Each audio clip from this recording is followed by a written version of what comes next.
Figured I haven't made one of these in a while, so here's a update for the 2020 season. What I'm going to try and do.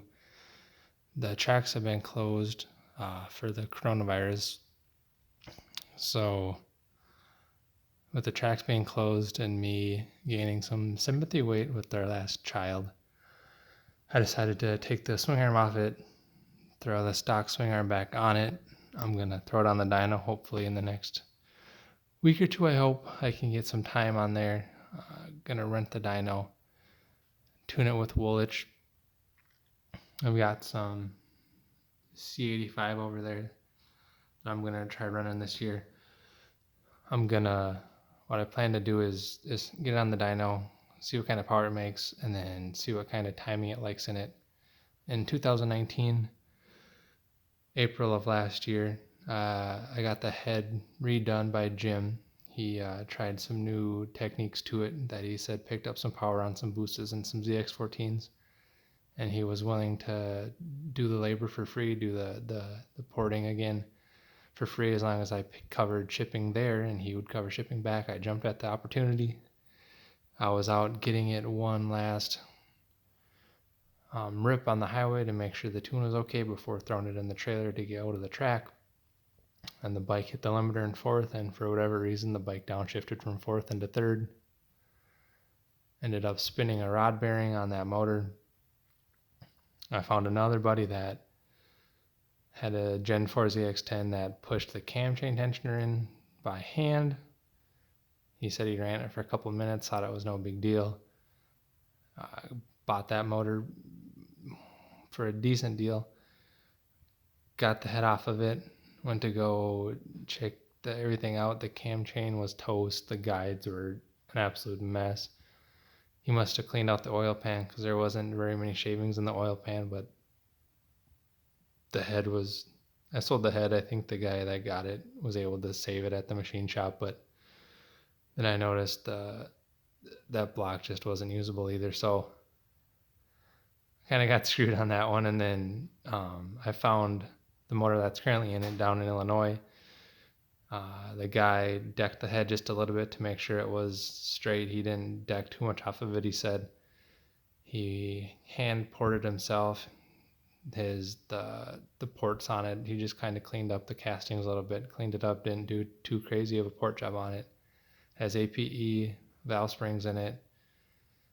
It has a kit intake cam in it that he didn't remember the degree numbers, otherwise I would share those with you. He has a thin head gasket in it. It's got ceramic trans bearings. It's got the Robinson first gear, which after some researches on the Gen 4s is really only like up one tooth in the rear. So not a crazy jump as it is on the Gen 1s, but still nice to have. You can run a little less gearing on the bike. So I got that motor in it last year. With family and everything that was happening, I couldn't get to the track at the end of the year. So hopefully this year I can get on the dyno, get the tune dialed in on the dyno, see what air fuel it likes the best on C85, see what kind of timing it can take and like on the dyno versus on the street. You know, take out all those variables as me missing a shift, the wind, the road, whatever. So hopefully that dyno helps me figure out the timing on it.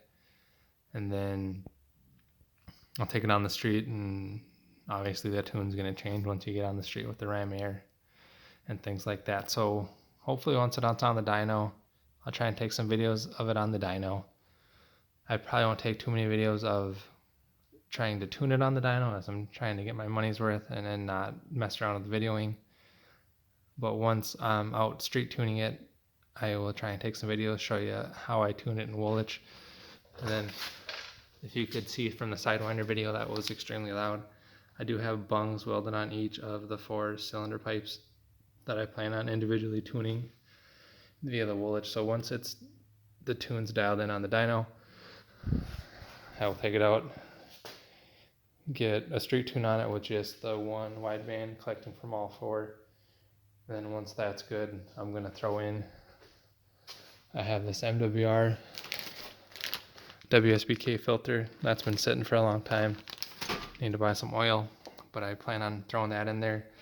And then once that's in tune per cylinder, to see what I can get out of it, I'll try and do some draggies to see what kind of difference it makes if I can.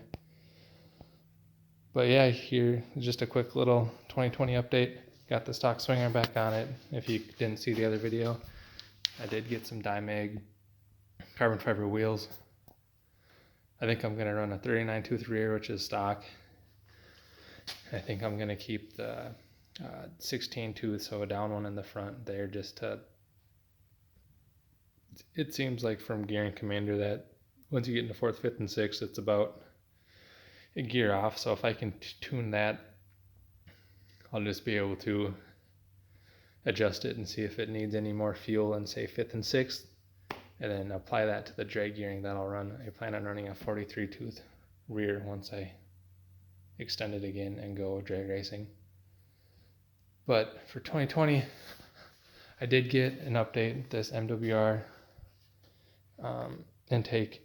If you kind of leave it loose, and then if you bolt on my race fairings, if I bolted those on by first tightening these bolts and then working my way down and getting these ones here, then I was able to get the fairing to fit. There's a little tension on it, but I think I'm going to rock it since I spent most of my fun money on these wheels. So I think I might try and get the MWR fairing stay in the future. I'd also like to get a cut radiator, because when I had the bungs welded on, I think it just happened that some of the welder that welded them, since they were welded on the bend, said that once you heat them up so much that the bends can straighten out a little bit. So I don't know if it was from that or what, but I had to kick the radiator out a good bit.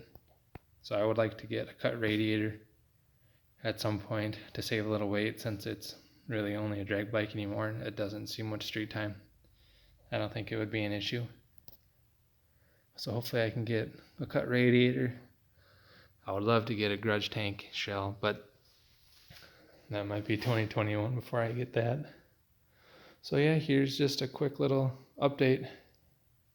I'll try and make more videos. I did get the wheels off. I have to get out my tire changer and get the tires off, and then I'll make another video on the weight savings of the wheels. Well, overall, just a quick look at the bike. I think everybody's seen, but it's got the gold foil on the airbox. I also did the airbox mod where you cut the bottom of it off to get more airflow in there. We'll see if it makes any difference. It's supposed to. At higher speeds, we'll see. But other than that, there isn't too many changes, I guess, besides the motor blowing up. The Sidewinder will be fun on the street. I think that's really about it. I threw a stock shock back on it. I'm going to call Penske up and see if they would recommend a different spring, since I went 4 inches longer in the rear. If they would recommend a different spring, or if maybe bring it to the suspension guy and see what he thinks about it. That's local that rebuilt my forks and one of my tires. But yeah, there's that. I also got a DME pan on it. So the bike is raised up. The forks are lowered about 2 inches. With that DME pan and that Sidewinder, you got all sorts of clearance on it. The rear is raised up a lot more than it was with that evil arm on it. But before that, the DME pan, and when I had that full exhaust going up just the Harbor Freight lift, I had to get multiple 2x4s, stretched it out, and it would still barely just make it. Getting it in the trailer, it didn't really fit in my trailer. I had to get a couple blocks to get it to fit, and now with that flat pan and that Sidewinder, ground clearance for days. So if you're drag racing, the DME pan is a spendy thing, but it really does help, and that Sidewinder gives you a ton of clearance too. Overall, that's all I can think of at the moment. Got any questions? Definitely leave them in the comments. I try my best to answer anything I get. And yeah, here's to 2020.